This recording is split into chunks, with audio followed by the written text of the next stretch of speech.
It's no secret to people that know me personally that I enjoy reading. I like reading all sorts of books and I like discussing them afterwards. So what better way can I spread and share that joy with you than to read you the most beautiful Wattpad fanfiction to help put you to sleep. Now please be warned, but this story is for ages 18 and above. For good reason actually. Initially I wanted to find some weird fucking furry fanfiction or something, but Digital Turtle on Twitter was nice enough to provide me with something even better than what I was looking for.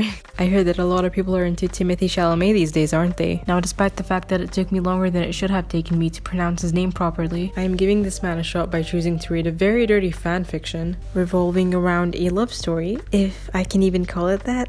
It's really concerning to say the least, and I'm going ahead to guess that this was probably written by a teenage girl that just likes watching movies because our boy Timmy is in them. I don't know, maybe I'm wrong. Oh, and I've also decided to put an extra effort into this video and I drew a portrait for every scene throughout the entire fucking story. Now if I'm being honest, each portrait took about 2 to 3 hours, but I'm still developing my artistic skills and I hope you can appreciate them regardless. Normally I would say that parasocial relationships are unhealthy and full of delusion and misapprehension, but this is different. So pop in your headphones and put your volume all the way up and sit back and relax, because today we're going to be reading Timothée Chalamet Gives You Chlamydia, which is, you know, basically every teenage girl's dream since they've seen Call Me By Your Name.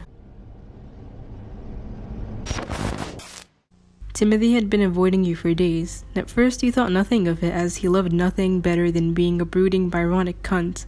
But as the 4th day of no Timmy time passed, you began to worry. It was Friday morning when you first noticed the unusual discharge during your morning urination. Before you had time to ponder on the slimy green goop in your undies, your mother called you for breakfast, and by the time you were leaving the house, it had slipped your mind completely. As you approached the school, you saw Timmy scratching his knit-infested ear at the school gates. Timmy! You screamed. He looked up at you and sharply turned away. You tried to catch up to him, but he was swallowed into a crowd of teens walking through the gates. At this point, the only thing on your mind was the thought that Timothy was going to spread lice to those kids.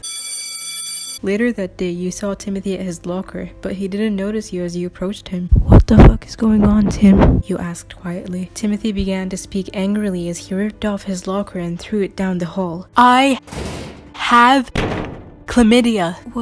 What do you mean you have chlamydia? "I have chlamydia," Timmy whimpered as he was trying to piece his locker back together. "Who gave it to you?" you questioned. "Sauce Ronan," Tim Tam cried, attempting to rip his knob off. "Wait," you gasped, causing Timothy to stop fiddling with his crustified balls.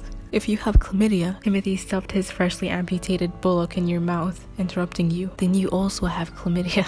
You began to cry, the knits in Timmy's hair joining you in sympathy. Tic-Tac opened his mouth to speak again. "There's one more thing," he sighed. "If I have chlamydia, so does your Marge." You stood there, gobsmacked. You glanced around you, seeing your classmates viciously scratching their scalps. You could see the damage that Timmy had caused to everyone in your life. Timothy stood in front of you, staring at you like a plagued rat. There was only one thing that you could do. You snatched the smashed locker from his trotters. Thousands of nits scampered from Timmy's greasy mane as you whacked him with his locker over and over again. It was the end of Timmy time. You stood over Timmy's pale corpse. The evil had been defeated.